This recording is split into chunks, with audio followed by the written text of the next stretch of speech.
Hey everyone, welcome back to my channel. Let me quickly tell you about the free Six Sigma tools that you can start using straight away. So on my website RMK Six Sigma, I've built a suite of free Six Sigma tools that you can start using. So there's 7 of the most commonly used tools. As I keep saying, they're free to use.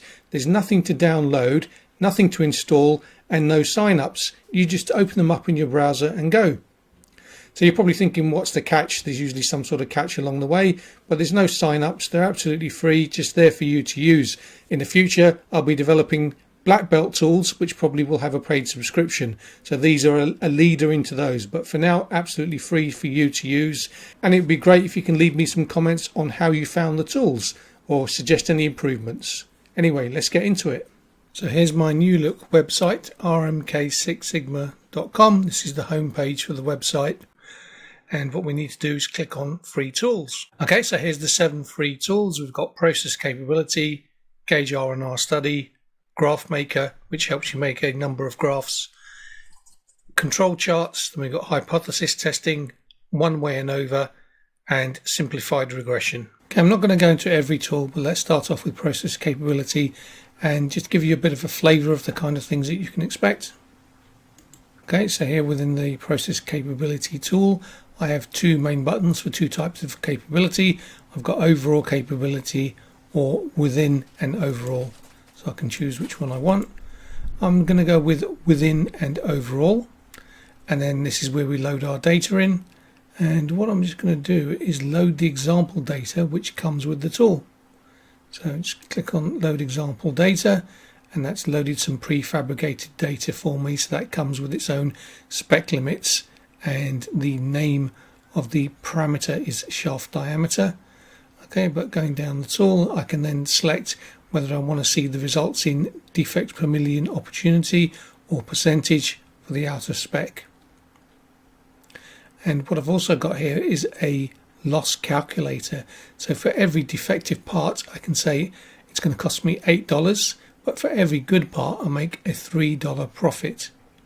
And then I can see what that's going to look like for the project in terms of per million units, and my currency there is in dollars. Okay, so now I'm going to click Analyze. Okay, then I can have a look at some of the metrics there. So I had 75 data points. The mean of the data is 99.9986. I get the standard deviation overall and within, and the p-value is 0.443. Then I get the CP and the CPK and the PP and the PPK. You can see the CPK and CP are quite different to the PP and the PPK, so that means there must be a lot of control issues within the data. And also we see that the 2 metrics are quite similar, i.e. PP is quite similar to PPK, which tells us the distribution must be quite centered. So here's my loss performance. So observed, nothing was observed to be out of spec, but you get the expected overall, and that tells us that we were expecting some to be out of spec on the upper and lower spec. And therefore we do have some loss at the upper spec and lower spec in terms of scrap.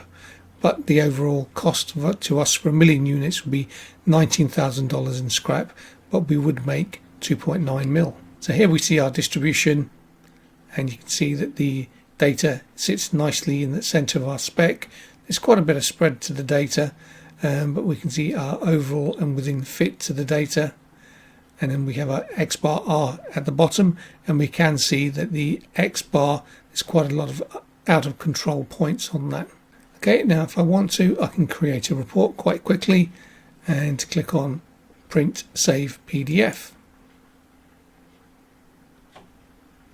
And then I get my data output as a PDF. Right, let's go back to the main menu. Okay, for the next quick demonstration, let's go into the Gauge R&R study. Just going to click on Open Tool. So here I have to upload my data in a certain order, so it has to be in parts operator measurement. Just letting you know when you come to do that as well. I'm just going to click on Load Example Data again. Okay, and then I get my options to, if I want, enter my lower spec and upper spec limit. I can also enter my historical standard deviation and also give a name to the parameter that I'm interested in. Okay, so I'm just going to leave the upper spec and lower spec as it is and click analyze. Okay, and here we have the gauge R and R metrics given now. So we can see that the gauge here is out of spec at 38.7. Out of that, 6% was repeatability, 38.3 was reproducibility. We can get the actual gauge R and R metrics below, and then we see box plots for measurement by part and measurement by operator, so you can see which parts had the most variation, and you can see the bias between the operators. Okay, let's move out of here. Okay, let's have a look at the graph maker, see what options we've got here. So the options I've given are line plot, XY scatter, or a plot involving a categorical x-axis. So let's have a look at line plot. So that's kind of the chart type we're selecting. Click on enter data. So I can load the example data and click next. And then I'm going to go straight to build a chart.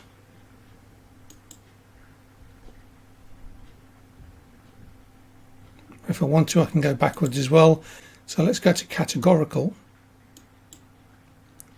So here I get a number of other choices. I can have an individual value plot, a box plot, or a bar chart. And then I can have multiple Ys or one Y, and I can have up to 2 levels of categorical variable.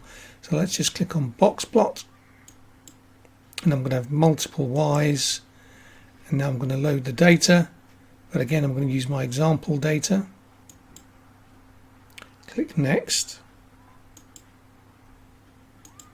For your categorical variable, you can set it into order of appearance, alphabetical order, or your own custom order. So let's just build the chart with order of appearance in the data. And here we get a box plot, and it's got an overlaid interval plot on it as well. Okay, I'm going to go back to all tools. And let me just quickly show you the options for hypothesis testing as well. So with hypothesis testing, you can do a 1 sample t-test, a 2 sample t-test, a paired t-test, or a 2 standard deviation test. Again, we can work our way through the menus. So we've got a choice of, is it a 1-way test or a 2-way test? Then we can enter the data and decide whether we want to have the power of the test or not. So you can see we've got 7 really good tools that are really useful to use, giving you good outputs. So have a go, and please, give me some feedback. So hopefully I'll contact you again once we've got the black belt professional tools up and running. Thank you.